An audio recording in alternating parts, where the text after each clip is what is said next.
Have you ever been in one of those relationships where honestly, no matter what you do, you just end up feeling completely drained, like just it's confusing, right? And it can be really painful, especially if you're actually trying to heal or make things better. So today we're doing a deep dive into exactly that. We're looking at these really subtle but seriously impactful dynamics. People often call it narcissistic abuse or talk about energy vampires. Yeah. Our goal here is to unpack some specific insights, mainly drawing from a YouTube transcript by Luminousz Ztarr Fables. It offers a really interesting sort of experience-based view to help you maybe spot the signs and maybe more importantly, figure out how to handle these really tough interactions. So the big question is, what are the real hidden costs of sticking with these kinds of connections? And how do we even begin to protect ourselves when it feels like the very air around us is, well, toxic? Let's get into it. Okay, so let's start with something that might feel a bit backwards at first. It's about the emotional toll. This material points out that the emotional stress you feel, it often actually spikes right after you go no contact before it starts to, ease off or level out, which sounds kind of weird, doesn't it? You'd think you'd feel relief straight away. But if you've been through this, you're definitely not alone. What do you think is behind that initial, surge in stress? Yeah, that's such a crucial point. It really speaks to how deep the energetic and psychological entanglement goes. One of the core things driving this, according to the source, is really the hallmark of what they call a cluster B personality. Narcissism falls into this category. It's their deep resistance, this refusal, really, to take any kind of responsibility for their part in the relationship problems. Yeah. And it's not just being stubborn. It's like a fundamental block. They just won't acknowledge their contribution, and that inevitably it just leads to everything stagnating, right? It keeps the unhealthy patterns going, and the tension stays incredibly high. They just don't own their stuff. Right. So they refuse to take responsibility. Yeah. What does that actually do to the relationship environment? How does that, play out day to day? Well, it creates what the source calls a hostile environment. Living with someone like that often means you're just existing in this space that feels constantly hostile, emotionally, spiritually, psychologically hostile. It's not always about big blow-up fights either. It can be this pervasive underlying feeling, and it has really long-lasting effects. Just imagine being under this constant low-grade emotional attack or tension. Yeah. It's incredibly draining. Wow. Yeah. A hostile environment. And then there's this concept called energy transference.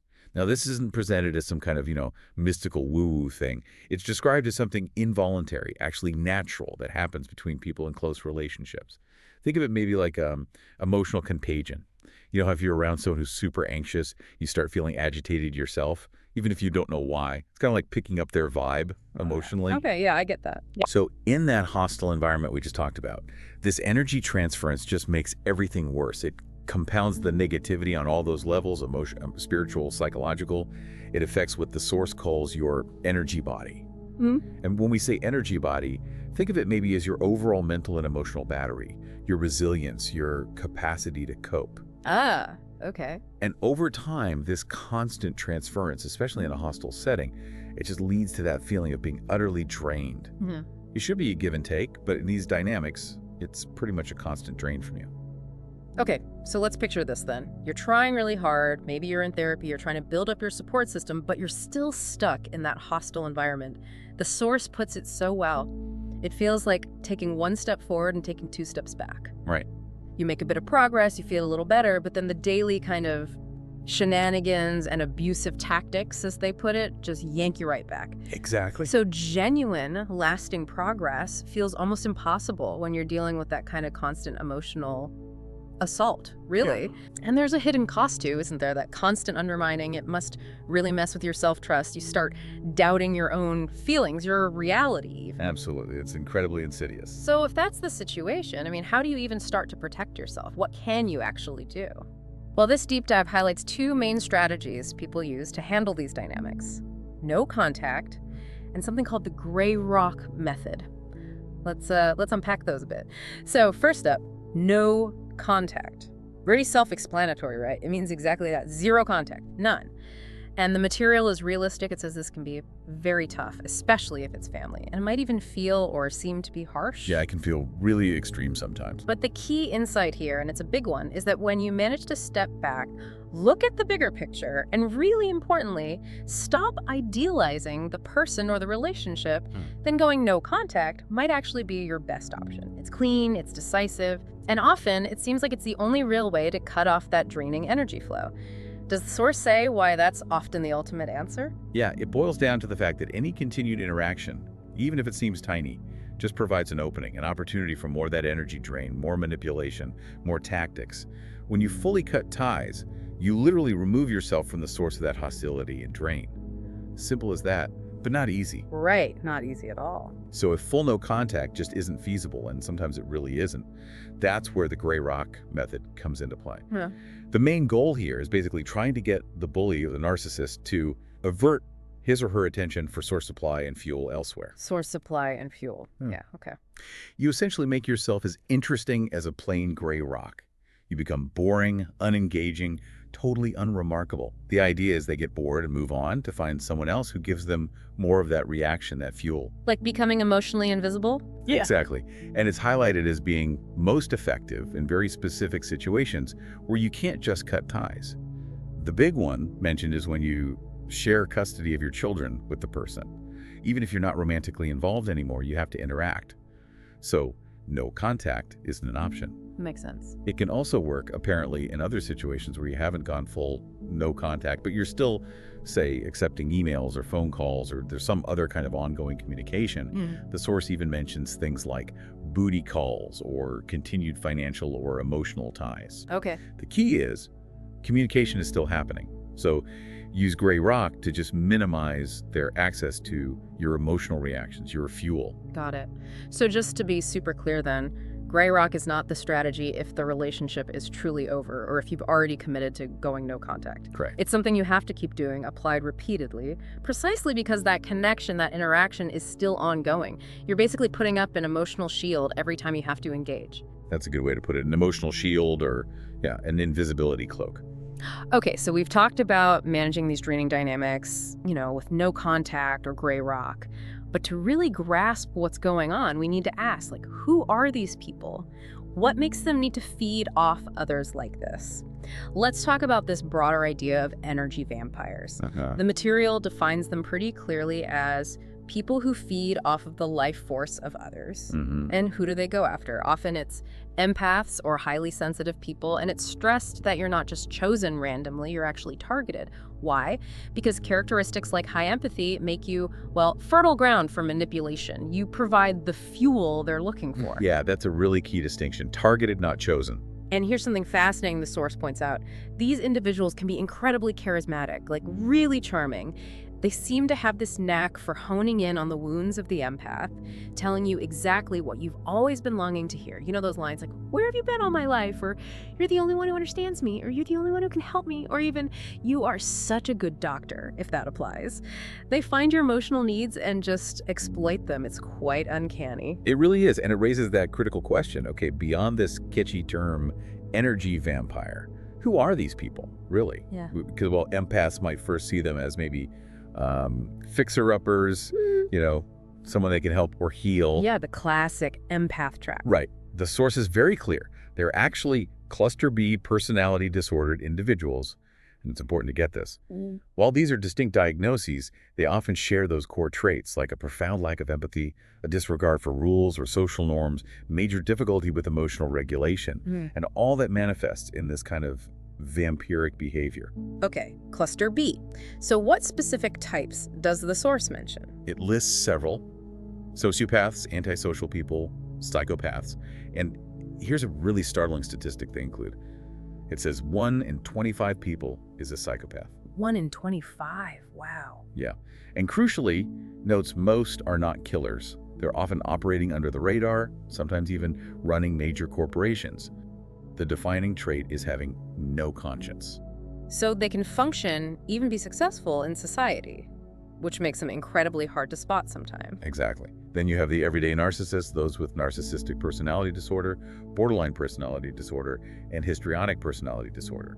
These different cluster B disorders, they might look different on the surface, but they often converge in this tendency to extract that emotional, mental, sometimes even financial fuel from the people around them. That statistic about psychopaths is, well, it's chilling, frankly. Right. Does the source go into like how they arrive at that number or what operating under the radar looks like in, say, a corporate setting? It doesn't really detail the methodology behind the statistic, no.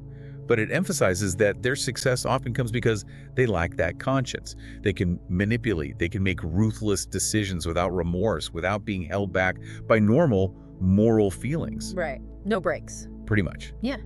And in terms of behavior, whether we're talking sociopathy or narcissism or others, these individuals might be overly dramatic or antisocial. They might engage in binge drinking. They could be compellingly charming 1 minute and then maybe threaten self-injury or suicide the next, or they might love bomb you intensely at the start.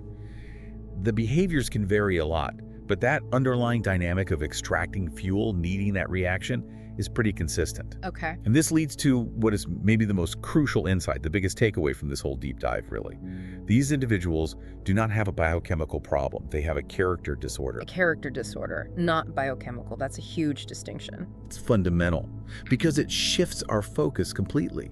It means we stop trying to fix them or cure them, and we focus entirely on our own self-preservation, our own boundaries. You can't fix a character disorder in someone else. Exactly, because their moral compass, as the source puts it, essentially doesn't exist. Yeah. And this is key. They often know exactly what they're doing. Wow. It's not usually a mistake or a misunderstanding on their part.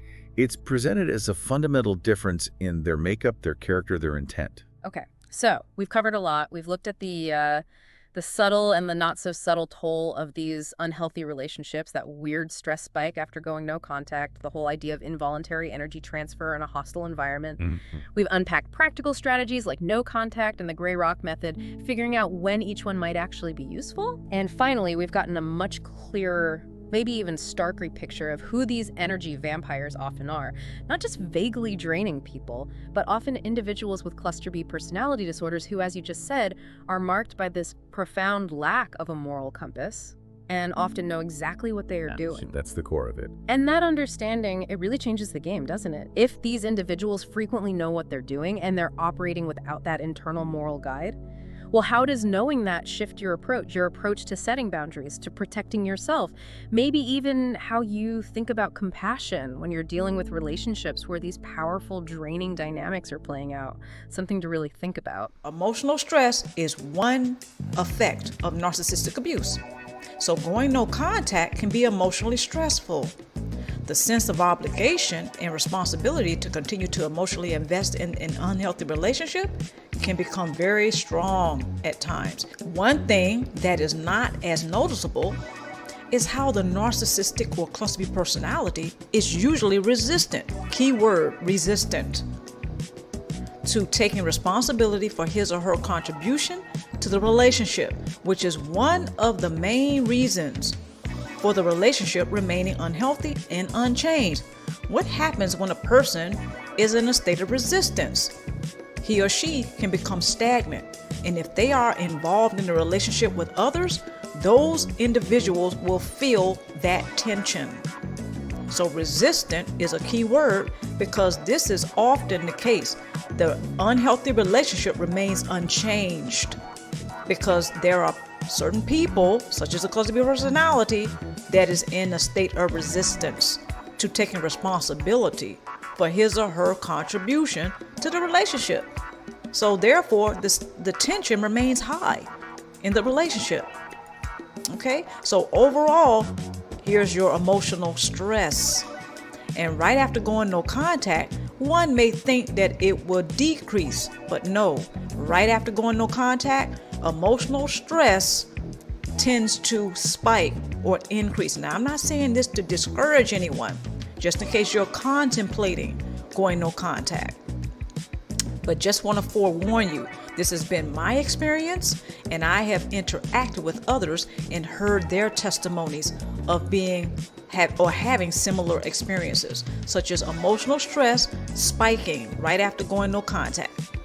Okay, so I think this tends to be a common case here.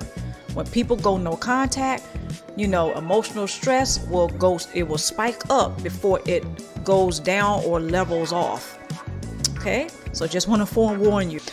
Another effect of narcissistic abuse is a hostile environment, or the effects of a hostile environment.